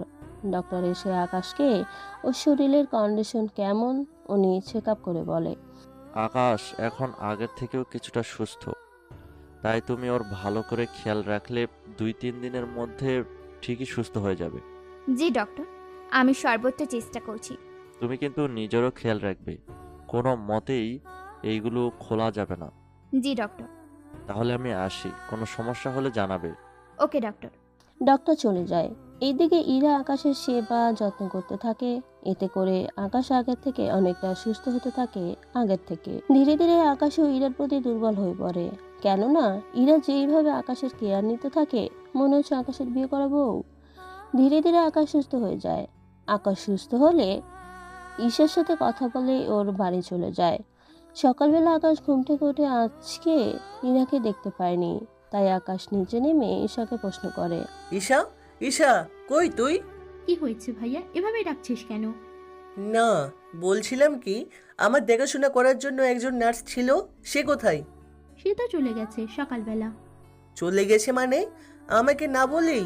হ্যাঁ, কেন, কিছু লাগবে নাকি? ঈশার মুখে ইরা চলে যাওয়ার কথা শুনে নিমেষে আকাশের মুখটা কালো হয়ে গেল। কি হয়েছে ভাইয়া, মুখটা এমন শুকনো কেন? তেমন কিছু না, আমি রুমে যাচ্ছি। এদিকে আকাশ চলে যাওয়ার পর ঈশা ওর আম্মু হাসতে থাকে। এখন হয়তো আপনারা ভাবছেন আকাশের মন খারাপ দেখে ঈশা ওর আম্মু কেন হাসতে থাকে। তাহলে চলুন এভাবে ইরা চলে যাওয়ার কাহিনী আপনাদের জানাই। ফ্ল্যাশব্যাক। এদিকে আকাশ দিন দিন ইরার প্রতি দুর্বল হয়ে পড়েছে। কেননা আকাশ অনেকটাই ইরাকে ভালোবেসে ফেলেছে, কিন্তু আকাশ পর্যন্ত ইরার মুখটা দেখতে পারেনি, কারণ ইরার মুখ সবসময় ঢাকা থাকতো। এদিকে আকাশ এখন সুস্থ, তাই ইরা আজকে সবকিছু চেঞ্জ করে নিচে নামে। ইরাকে দেখে আকাশের আম্মু অনেক অবাক হয়ে যায়। এ কি ইরা, তুমি এখানে? তাও আকাশের রুম থেকে বের হচ্ছ? আসলে আন্টি আমি ইরাকে আর বলতে না দিয়ে ঈশা তখন চলে আসে ওখানে। আম্মু, আমি বলছি ও এখানে কেন। তাহলে তুই বল। তাহলে শোনো আম্মু, ভাইয়ার যখন অসুস্থ হয় তখন ইরা আমাকে কল করে ভাইয়ার খোঁজ খবর নিতে থাকে। কেননা ইরা আগে থেকেই ভাইয়াকে পছন্দ করে, তাই ভাইয়ার অসুস্থতার কথা শুনে ইরা ভাইয়ার সাথে নার্স হয়ে থাকতে রাজি হয়ে যায়। যদিও আমি অনেকবার মানা করেছি, কিন্তু ইরা শুনবে না। তারপর তুমি জানোই আম্মু, ইরা কত সেবা যত্ন করেছে ভাইয়ার, কিন্তু ওই আজকে চলে যাবে কারণ ভাইয়া এখন সুস্থ। তা না হয় বুঝলাম, কিন্তু ইরা আমি বলছিলাম কি, তুমি আকাশের সাথে দেখা করে যাও। না আন্টি, আমি চাই না আপনার ছেলে আমার মুখটা দেখুক। কেননা আমি চাই না ও আমার উপর দুর্বল হোক, আমার চেহারা দেখে নয়। কিন্তু আকাশ যদি পরে জানতে চাই তখন কি বলবো? বলবেন আকাশ যদি আমাকে ভালোবাসে তাহলে যেন আমাকে খুঁজে বের করে নেয়। আমি চাই ও আমাকে ভালোবেসে আমার খোঁজ নিই। আমিও তাই চাই, আমার ছেলেটা যেন আমাকে তোমাকে পায়। কারণ যে বিয়ের আগে আমার ছেলের এত যত্ন নিতে পারে, তাহলে বিয়ের পর আমার ছেলের কোনো কষ্টই হতে দিবে না। তাহলে আন্টি আমি এখন আসি, যদি ভাগ্যে থাকে তাহলে এই বাড়িতে আবারও আসবো। বেঁচে থাকো মা, আমিও চাই তুমি এই বাড়ির বউ হয়ে এসো। তাহলে আমি এখন আসি। আকাশ যদি আকাশে ভালোবেসে খুঁজে তাহলেই আমি ওর কাছে আসবো। আমি চাই না ও সেবা যত্নের বিনিময়ে ওকে আমার করে নিতে। ও যখন চাইবে তখন আমি ওর হব। ফ্ল্যাশব্যাক শেষ। এবার চলুন গল্পে ফেরা যাক। আকাশ মন খারাপ করে রুমে চলে যায়। ওখানে গিয়ে ইরার কথা ভাবতে থাকে। কিভাবে ইরা আকাশের সেবা যত্ন করেছে ওইগুলো মনে করতে থাকে। সত্যি বড্ড ভালোবেসে ফেলেছি তোমাকে ইরা, কিন্তু তুমি কেন চলে গেলে আমাকে ছেড়ে? একবারও আমার সাথে দেখা করে কি যেতে পারতে না তুমি? কেন আমাকে একা করে চলে গেলে? আকাশের কথাগুলো বলছিল তখনই ঈশা রুমে আসে। ভাইয়া, কি হয়েছে তোর? তুই এমন করে বসে আছিস কেন? তাছাড়া তোর চোখে পানি কেন? কই, আমার কিছু হয়নি। তাছাড়া আমি ঠিক আছি। আচ্ছা, ওই নার্সের ফোন নাম্বার আছে কি তোর কাছে? না ভাইয়া, কোনো নাম্বার দিয়ে যায়নি। আচ্ছা ভাইয়া, তুই ভালো করে ঘরটা দেখ, মেয়েটা কিছু রেখে দিয়েছে কিনা। মানে হয়তো তোর জন্য কিছু রেখেও যেতে পারে। তুই এখন যা, আমাকে কিছুক্ষণ একা থাকতে দে। ঈশা চলে আসে রুম থেকে। কেননা ঈশা ভালো হতেই জানে ওর ভাই এখন এই রুমটা ভালো করে খুঁজে দেখবে, তাই ঈশা চলে এসেছে। নিজে এসে ওর মাকে সবটা বলে। ওর মা শুনে ওরা দুজনেই হাসতেছে। এদিকে আকাশ পুরো রুম ভালো করে খুঁজে দেখে, সব কিছু দেখে কিন্তু কোথাও কিছু পেল না। তখন আকাশের মনে পড়ে ইরা অনেকবার আকাশের মোবাইল হাতে নিয়েছে, তাই আকাশ ওর মোবাইল দেখতে থাকে। ওখানে কিছু ছবি দেখতে পায় ইরার, কিন্তু একটা ছবিতেও ইরার মুখ দেখা যাচ্ছে না। ওখানে ইরার মোট 15টা ছবি আছে, সবগুলো ছবি একই রকম তুলেছে। তাই আকাশ মন খারাপ করে মোবাইল রেখে দেয়। তখনই আকাশের মনে পড়ে ছবিতে থাকা আঙ্গুলগুলোর, কেননা প্রতিটা ছবিতেই ইরা ওর আঙ্গুল উঠিয়ে রেখেছে। তার মানে কি এরা এই ছবিগুলোর মাধ্যমে কিছু বোঝাতে চাইছে আমাকে? কিন্তু কি বোঝাতে চাইছে কিছুই মাথায় ঢুকছে না। এইদিকে সকালে আকাশের আব্বু বের হয়, তাই উনি বের হয়ে যাওয়ার আগে আকাশের সাথে দেখা করে নিচে নামে। তখন আকাশ ওর রুম থেকে বের হয়। আকাশ, তাহলে তুমি অফিসে আসছো কেন? হ্যাঁ আসবো আম্মু, কিন্তু কয়টায় আসবো? শাহজাহান চৌধুরী ওনার 4টা আঙ্গুল দেয়। আকাশ তখন বুঝতে পারে 4টায় যেতে হবে। তখন আকাশ বুঝতে পারে। তার মানে ওই ছবিতে থাকা এক একটা ছবি আঙুলগুলো এক একটা নাম্বার। তাই আকাশ তাড়াতাড়ি করে ছবিগুলো দেখতে থাকে। প্রথম ছবিতে 6টা আঙ্গুল ছিল, তাই আকাশ 6 লিখে রাখে। এভাবে প্রতিটা ছবিতে আঁকা আঙ্গুল হিসেব করে আকাশ নাম্বার জোগাড় করে ফেলে। নাম্বার পেয়ে আকাশ অনেক খুশি হয়ে যায়। তাই সে নাম্বার আকাশে কল দেয়। কল দেওয়ার কিছুক্ষণ পরে ইরা কল রিসিভ করে।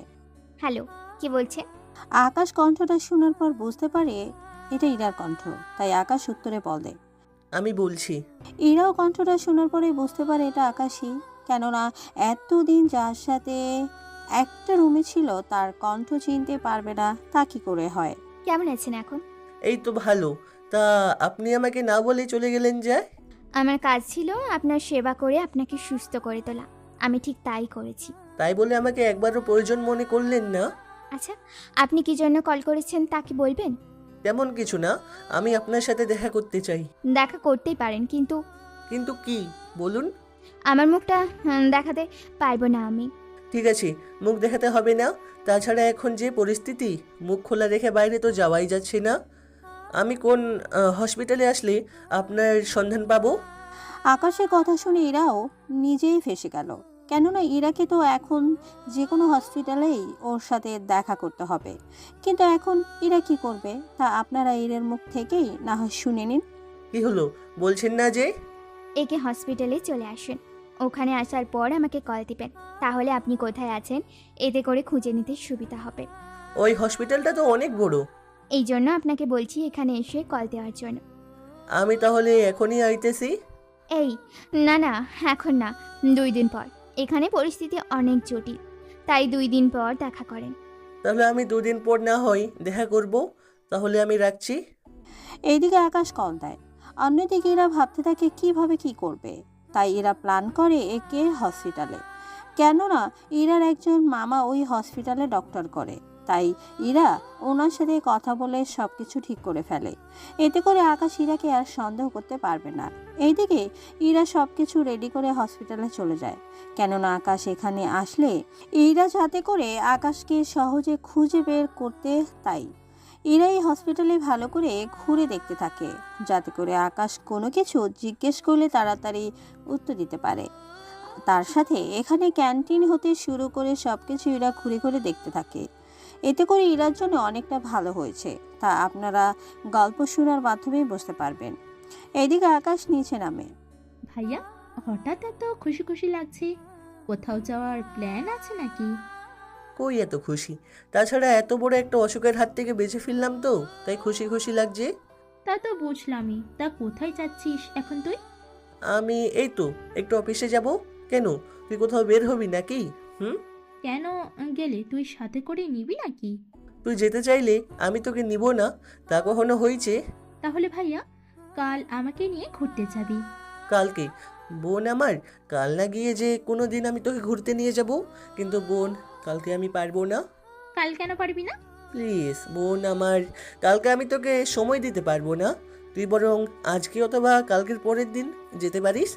একটা শর্তে আমি রাজি হতে পারি। কি শর্ত? বেশি কিছু না, আমাকে নিয়ে তাহলে শপিং করতে বের হতে হবে। ও, শপিং? হ্যাঁ, করে দিব তো। তুই রেডি হয়ে আয়, আমি তোর জন্য অপেক্ষা করছি। ভাইয়া, আমি তো রেডি। রেডি মানে?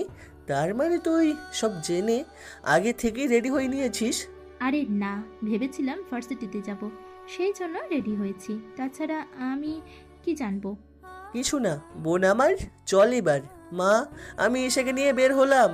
এইদিকে আকাশ ঈশাকে নিয়ে এসে গাড়িতে বসে। যাক, বাঁচা গেল। ঈশা কিছু জানতেও পারেনি, আবার বুঝতেও পারেনি। তুমি কি ভেবেছো ভাইয়া আমি কিছুই জানি না, তাই না? আমি সব জানি। তুমি যে কাল ইরার সাথে দেখা করতে যাবে তা ইরা আমাকে কল দিয়ে জানিয়েছিল। এইদিকে ওরা গাড়ি চালিয়ে একটা শপিং মলের সামনে আসে। ওরা দুজনের ভিতরে ঢুকে যায়। ওখানে ঈশা ইরাকে দেখতে পায়, সেই জন্য ঈশা কিছুটা ঘাবড়ে যায়। তখন ইরা ঈশাকে দেখে ডাক দেয়। এই ঈশা, ঈশা, আরে এইদিকে তাকা। ঈশার দিকে তাকায়। তখন ইরা হাতের ইশারা ঈশাকে এদিকে আসতে বলে। ভাইয়া, আমার ফ্রেন্ডের সাথে আলাপ করিয়ে দিই তোর। আমার সাথে কেন আলাপ করবি? ভাইয়া চল তো চুপচাপ করে, নয়তো ও আবার মাইন্ড করবে। ঈশা আকাশকে নিয়ে ইরার কাছে যায়। ভাইয়া, তোর সাথে পরিচয় করিয়ে দিই, ও হচ্ছে আমার বান্ধবী ইরা। ইরা নামটা শোনার পর আকাশের বুকের ভেতর মোচড় দিয়ে উঠল। এই নামের মেয়েটা তো... ভাইয়া, তুই যা ভাবছিস আসলে তা নয়। ওর বাবার শত শত কোটি টাকা আছে, বুঝলি? তা না হয় বুঝলাম, কিন্তু... কি ব্যাপার ঈশা, উনি কে? আর আমার নামটা শুনে এমন চমকে উঠলো কেন? আর বলিস না দোস্ত, ভাইয়া অসুস্থ হওয়ার পর একজন নার্স ভাইয়ার সেবা করে। এই নার্সের নাম ছিল ইরা। তাই ভাইয়া এই নামটা শুনলেই এমন করে। তাই আমি ভাইয়া বললাম, আর কি যে তুই ওই মেয়েটা না? ও, বুঝতে পেরেছি। তাই এখানে যখন এসেছিস তাহলে চল আমরা দুজন মিলে শপিং করি। তাহলে আমি কি করব? কি করবেন মানে? আপনি এখানে কফি শপে কফি খান। ইরা কথা শুনে আকাশ তো হা করে তাকিয়ে আছে। এদিকে ইরা ঈশাকে টেনে নিয়ে গেল। কিছু দূর যাওয়ার পর ইরা বলে ওঠে, কিরে এভাবে টেনে কেন আনলি? ভাইয়া সামনের সমস্যা কি ছিল? সমস্যা মানে অনেক বড় সমস্যা। কাল তোর ভাইয়ের সাথে দেখা করার জন্য ড্রেস কিনবো। যদি তোর ভাইয়ের ড্রেস দেখে যায় তাহলে তো চিনে ফেলবে। উফ, তোর মাথায় কি বুদ্ধি রে! এখন চল, ড্রেস কিনতে হবে। তাই দেখবি তোর ভাইয়াকে কেমন নাকানি চুবানি খাওয়াই। তারপরে দেখবো, এখন চল তাড়াতাড়ি। ওরা দুজনে গিয়ে অনেক কিছু কিনে নেয়। নেওয়া শেষ করে ওরা কফি শপে আসে। দেখে আকাশ মোবাইলে বসে গল্প লিখছে। তখন ইরা পেছন থেকে এসে জিজ্ঞেস করে, কি করেন একা একা? ও, আপনি? আমি তো ভেবেছি কি নাকি। ভাইয়া শপিং করে ক্ষুধা লেগে গেছে, কিছু অর্ডার কর। আকাশ ওয়েটারকে ডেকে এনে খাবার অর্ডার দেয়। ওয়েটার খাবার নিয়ে এসে ওদের দেয়। ওরা খাবার শেষ করে বেরিয়ে পড়ে। গাড়িতে যাওয়ার সময় আকাশ ঈশাকে প্রশ্ন করে, ঈশা, ওই মেয়েটাকে আমার খুব চেনা চেনা লাগছে। এই রে, সত্যি সত্যি চিনে ফেললো নাকি? কিরি, চুপ করে আছিস যে? ভাইয়া তুইও না, কি করে তুই ওকে চিনবি? ওকে তো আজ প্রথম তুই দেখলি। তা ঠিক বলেছিস, কিন্তু ওকে দেখে খুব চেনা চেনা লাগছে। কথাগুলো বলে আকাশ চুপ হয়ে যায়। অন্যদিকে ঈশা মিটমিট করে হাসছে। পরের দিন সকালে আকাশ বের হয়ে যায় একে হসপিটালের দিকে। ওখানে অনেক সব জায়গায় খুঁজতে থাকে ইরাকে, কিন্তু না পেয়ে ইরাকে কল দেয় আকাশ। ইরা আকাশকে বাগানের সামনে আসতে বলে। আকাশ অনেক খোঁজাখুঁজির পর ইরাকে দেখতে পেলে আকাশ ইরার পেছনের দিকে ছিল। তাই আকাশ হাই ইরা। ইরা ডাকতেই পেছনে ফিরে তাকায়। ইরা পেছনে তাকাতেই আকাশ অপলক দৃষ্টিতে তাকিয়েছে ইরার দিকে। ইরা একটা নীল শাড়ি পরেছে, দেখতে একদম পরীর মতো লাগছিল। কিন্তু আজও আকাশ চেহারাটা দেখতে পাচ্ছে না, কেননা ইরার মুখটা আজকেও বাঁধা। আপনি চলে এসেছেন, তা আসতে কোনো অসুবিধা হয়নি তো? তেমন কিছু হয়নি, কিন্তু এখানে এসে আপনাকে খুঁজে নিতে অসুবিধা হয়েছে। আপনি তো প্রথমে এসেছেন এখানে, সেজন্য সমস্যা হওয়াটা স্বাভাবিক। তা এখানে দাঁড়িয়ে কি কথা বলবেন? আমি কিন্তু বেশি সময় দিতে পারবো না আপনাকে। 15 মিনিট তো দিতে পারেন। তা অবশ্য দিতেই পারি। রাতেই হয়ে যাবে। তাহলে এখানে আমরা কফি শপে না বসে আমরা এখানে বাগানের পিছন দিকটায় যে কি দেখা করবেন? হ্যাঁ, বাসায় চাই, চলুন। ওরা পিছনের দিকে গিয়ে বসে। ওরা ওখানেই কথা বলতে থাকে। তখন আকাশ ইরাকে প্রশ্ন করে বসে, আমাকে আপনার কেমন লাগে? কেমন লাগে মানে? মানে হলো আপনি আমাকে পছন্দ করেন কি না তা জানতে চেয়েছি। দেখুন, আমার কর্তব্য ছিল তাই আমি আপনার সেবা করেছি। দেখুন, আমি জানি আপনি আমার সেবা করেছেন, কিন্তু সব সেবার মাঝে আপনার সেবাটা আলাদা ছিল। কি বলতে চান? আমি বলতে চাই আপনি আমাকে ভালোবেসে ফেলেছেন, কিন্তু আপনি না শোয়াতে ভয়ে বলতে পারছেন না। কারণ আপনার হয়তো পাউন্ড না থাকতেও পারে, কিন্তু আমরা বড় লোক, সেজন্য আপনি বলতে পারছেন না ভয়ে। কি জানি যদি গরিব আর নার্স বলে আপনাকে ফিরিয়ে দিই, তাই তো? ওই রকম কোনো ব্যাপার না। তাছাড়া আমি আপনাকে ভালোবাসলেই যে আপনার পরিবার আমাকে মেনে নাও নিতে পারে। দেখুন, আপনি যদি রাজি থাকেন তাহলে আপনাকে কথা দিচ্ছি, কেউ আপনাকে আমার থেকে আলাদা করতে পারবে না। এইদিকে ইরা কি বলবে কিছুই বুঝতে পারছে না, কারণ ইরা যেমনটা চেয়েছিল আকাশ ঠিক তেমনটাই করতেছে। তাই অনেকটা ভেবে রাজি হয়ে যায়। ঠিক আছে, আমি রাজি। ইরার মুখে রাজি হওয়া কথাটা শুনে আকাশের দু চোখ দিয়ে পানি পড়তে লাগলো। আকাশ খুশিতে ইরাকে জড়িয়ে ধরে। আমি জানতাম তুমি রাজি হবে, তাই তোমার জন্য কিছু জিনিস নিয়ে এসেছি। এইগুলো কখন কিনলেন? কাল বোনকে নিয়ে শপিং করতে গিয়েছিলাম, তখন কিনেছি। এখন হাতটা বাড়িয়ে দাও। হাত কি করে বাড়াবো? হাতে তো গ্লাভস পরা। তাতে কি, 1 মিনিটের জন্য খুললে কিছু হবে না? এদিকে ইরা হাতের গ্লাভস খুলতে রাজি হচ্ছে না, কারণ গ্লাভস খুললে ইরা ধরা খেয়ে যাবে। কারণ ইরার হাতের আঙ্গুলের হীরের আংটি আছে, তার উপরে আছে হীরের ব্রেসলাইট। এইগুলো দেখলে আকাশ বুঝে যাবে। আপনি আমাকে দিন, আমি বাড়িতে গিয়ে পরে নেব। এখানে হাত খোলাটা ঠিক হবে না। আকাশ কিছুটা ভেবে ইরার হাতে বক্সটা দিয়ে দিল। বক্স দিয়ে আকাশ ওখান থেকে চলে আসে। ওইখান থেকে আকাশ আসার পর অনেকটাই খুশি ছিল, কিন্তু সেই খুশিটা বেশিক্ষণ থাকলো না। কেননা আকাশ বাড়িতে এসে জানতে পারে ওর বিয়ের কথাবার্তা চলতেছে। তাই আকাশ ওর আম্মুকে একটু সাইডে নিয়ে আসে। আম্মু, এসব কি হচ্ছে? কি হচ্ছে মানে? তোর বিয়ের কথাবার্তা চলছে, আয় আমার সাথে। এখন ওদের সাথে কথা বল, যা বলার ওনারা চলে গেলে বলতে পারবি। আকাশ কোনো উপায় না পেয়ে ওইখানে গিয়ে বসে। ওখানের অনেকেই আকাশকে মোটামুটি চিনে, কারণ এখানে অনেকেই ব্যবসায়ী। তাই আকাশও কিছু লোককে চিনে আর সবাইও আকাশকে চেনে। তাই ওনারা কথা বলতে চলে যায়। ওনারা যাওয়ার পরে শুরু হলো আসল ঘটনা। তুমি কি করলে এটা? কি করলাম আমি? তোর বিয়ে ঠিক করলাম। তুই তো কাউকে পছন্দ করিস না, তা তো আমরা জানি। তাই ওই মেয়েটিকে আমাদের অনেক পছন্দ হয়েছে, তাই ওর সাথেই তোর বিয়ে হবে। কিন্তু আম্মু, তুমি আমাকে না জিজ্ঞাসা করে কি করলে আম্মু? এখানে বলার কি আছে? কেন, তুই কি বিয়ে করবি না নাকি? তোর যদি কোনো আপত্তি থাকে তাহলে আমি কালকে মেয়েকে আসতে বলি বাড়িতে, তখন না হয় তোরা কথা বলে নিবি। দেখা করার জন্য বাড়িতে কেন আসবে? ভাইয়া ওই আমার বান্ধবী, তাই ওই এখানে আসবে। দেখো মা, মেয়ে আমার পছন্দ না হলে কিন্তু তুমি বিয়ে ক্যান্সেল করে দিবে, কথা দাও। ঠিক আছে, দিলাম তোকে কথা। যদি তোর পছন্দ হয় তাহলে আমরা খুব শীঘ্রই তোদের বিয়ে দেওয়ার ব্যবস্থা করব। আকাশ ওখান থেকে চলে যায়। ওইদিকে আকাশ চলে যাওয়ার পর ঈশা আর ওর আম্মু দুজনেই হাসতে থাকে। সত্যি আম্মু, তুমি কতই না ভালো অ্যাক্টিং করতে পারো। তুই কি কম কিসে? সব তো তোর জন্যই হয়েছে। এদিকে আকাশ রুমে গিয়ে ভাবতে থাকে কি করবে। তখন ইরার কথা মনে পড়তেই আকাশ ইরাকে কল দেয়। ইরাকে কল দিয়ে সব কিছু জানায় আকাশ। এইদিকে ইরা সবটা জেনেও কিছু বলছে না, শুধু এতটুকুই বলে। দেখুন, আপনি নিজে থেকেই আমাকে ভালোবাসতে চেয়েছেন, অথচ এখন বলছেন আপনার বিয়ে ঠিক হয়ে গেছে। চিন্তা নেই, মেয়ে আমার পছন্দ না হলে বিয়ে ক্যান্সেল হয়ে যাবে। যদিও মেয়ে পছন্দ হয় তবুও আমি না করে দিব। আচ্ছা, যেমনটা আপনার খুশি। আপনি আমাকে বিয়ে না করলেও আমার কিচ্ছু যায় আসে না।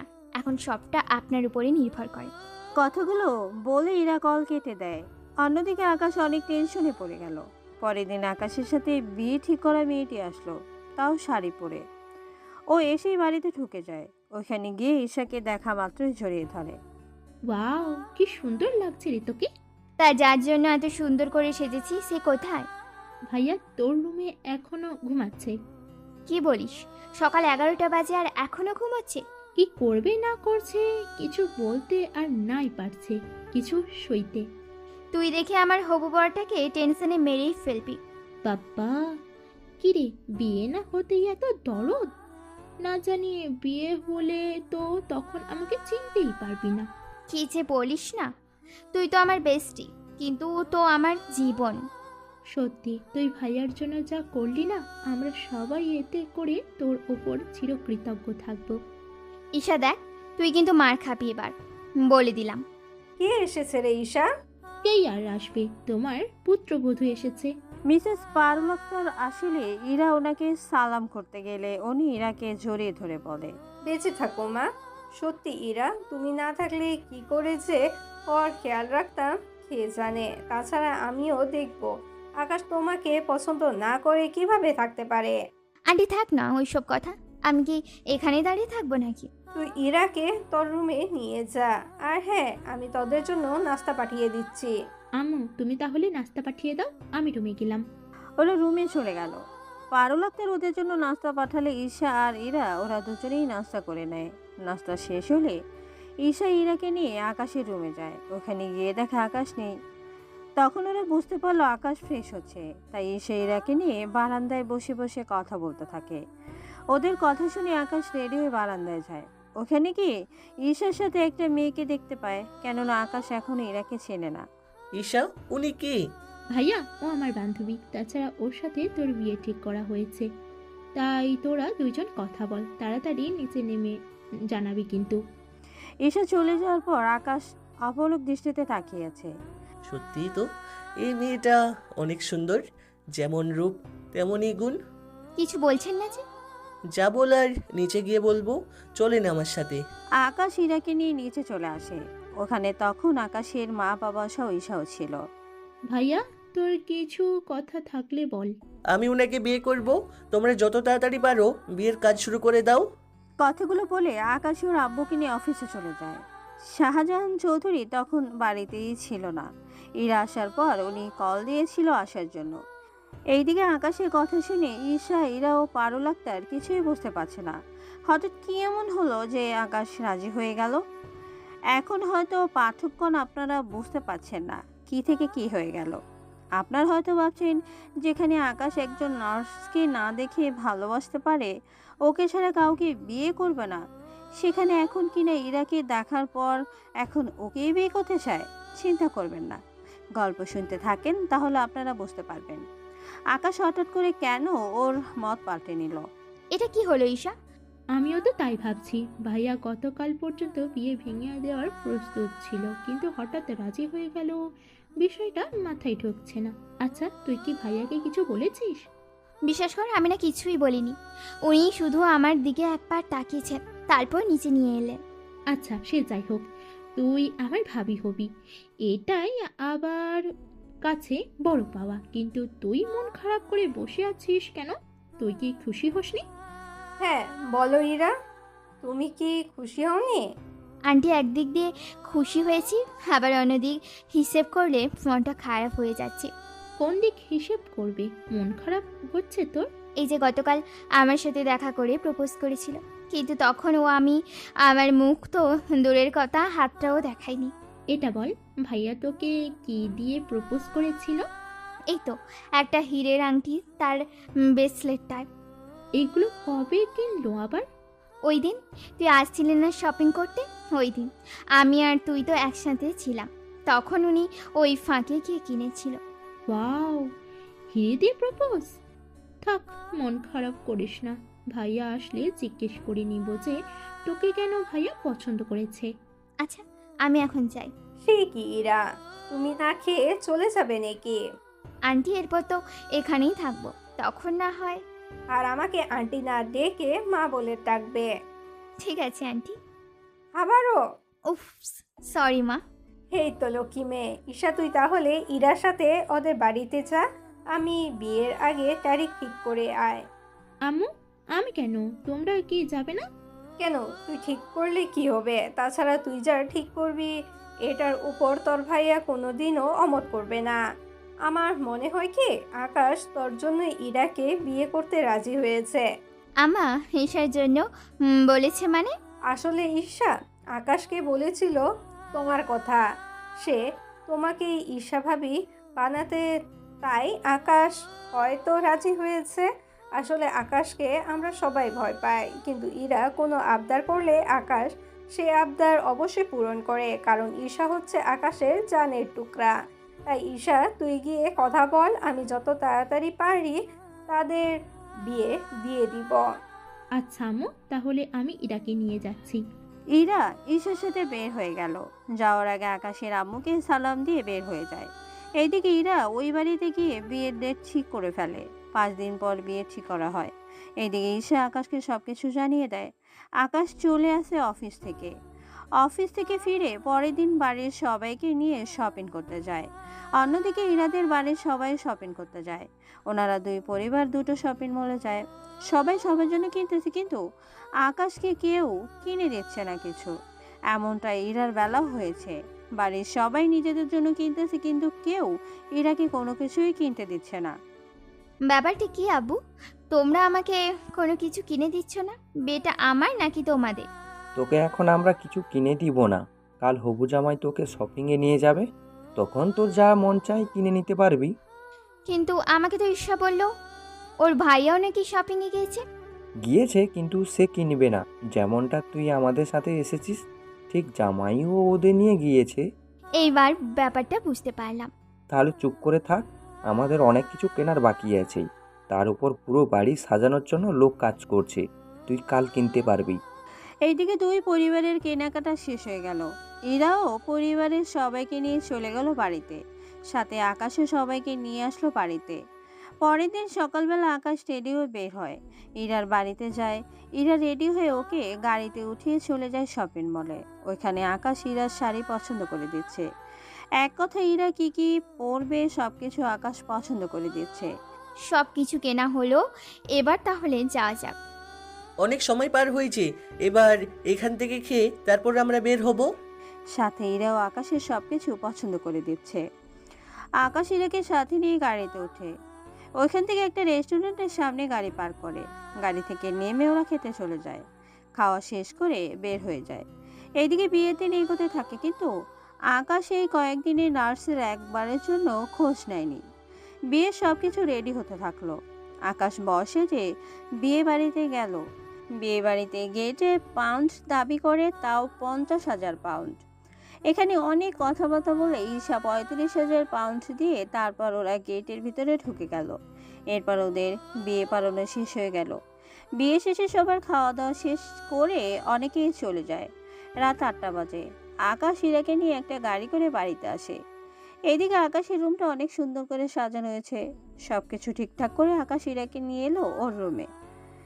ইরা বিছানায় চড়ে উঠে আকাশকে সালাম করে। থাক, সালাম করতে হবে না। আম্মু বলে দিয়েছে স্বামীকে সালাম দিতে।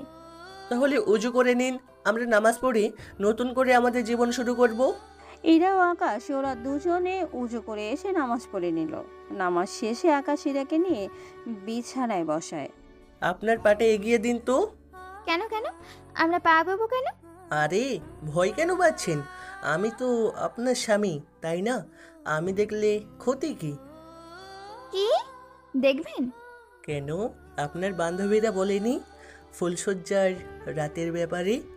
বলেছি তো, কিন্তু পা কেন দিব এই ব্যাপারে তো কিছু বলেনি। এইদিকে ইরাকে এমন ভয় পেতে থেকে আকাশের অনেক ভালো লাগবে। আমার সাথে ডাবল অ্যাক্টিং করো, তাই না? তুমি কি ভাবছো আমি কিছুই জানতে পারবো না, তাই না? কি হলো, দেন বলছি। ইরা পা এগিয়ে না দিলে আকাশ জোর করে ঈশার পা ধরে নিজের পায়ের উপর রাখে। এতে করে ইরা চিৎকার করে ওঠে। কে আছো? এই রাক্ষসটা আমার পা খেয়ে ফেললো রে। কোনো লাভ হবে না, এই রুম থেকে কোনো চিৎকার বাইরেই বের হবে না, তাই অযথা চিৎকার করতে যাবেন না। আকাশ নিজের পকেট থেকে একজোড়া হিরে নূপুর বের করে ইরার পায়ে পরিয়ে দিল। ইরা তো নূপুর দেখে অবাক। আপনি এই জন্য পা এগোতে বলেছিলেন? আমি তো কি না কি ভেবে বসে নিয়েছি। এইদিকে ইরা যতই আকাশের সাথে কথা বলছে ততই ইরা কিছুটা কষ্ট পাচ্ছে, তা আপনারা পরে জানতে পারবেন। পরের দিন সকালে ওরা রেডি হয়ে নিচে নামে। ওখানে ইরা ঈশা আর অনেক মজা করতে থাকে। এভাবে 3 দিন কেটে যায়। ইরার জ্বর হয়ে যায় বৃষ্টিতে ভেজার কারণে, তাই আকাশ ইরার সেবা করতে বল। তুমি আবার এভাবে সেবা করেছিলে, তাই না? আমি কখন সেবা করলাম? এই যে যখন আমি অসুস্থ ছিলাম তুমি নার্স হয়ে আমার সেবা করলে, অনেক ভালোবাসা দিলে আমায়। এইগুলো আপনাকে কে বলেছে? ঈশা, তাই তো? না, মনে পড়ে আমি তোমাকে একটা আংটি ও ভ্যাসলেট দিয়েছিলাম, সাথে একটা শাড়ি। ওই শাড়িটাই পরে তুমি আমাদের বাড়িতে এসেছিলে আমার সাথে দেখা করতে। তখন আমি এই যে তোমার হাতে আংটি আর ভ্যাসলেট দেখে চিনতে পারি ওটা তুমিই ছিলে, এবং কি যা তোমার হাতে এখনো আছে। আকাশের কথা ইরা ওর দিকে তাকিয়ে দেখে সবকিছু এখনো আছে। তাহলে বিয়ের আগে তুমি এক করোনা রোগীর সেবা করে তাকে তোমার স্বামী বানিয়েছো, আজ সেই স্বামী তার করোনার কাছাকাছি যাওয়ার বউয়ের সেবা করছে। কথাটা বলার পর ইরা খুশিতে আকাশকে জড়িয়ে ধরে। এই জড়িয়ে ধরাতেই শুরু হলো করোনা হওয়া স্বামী স্ত্রীর ভালোবাসা।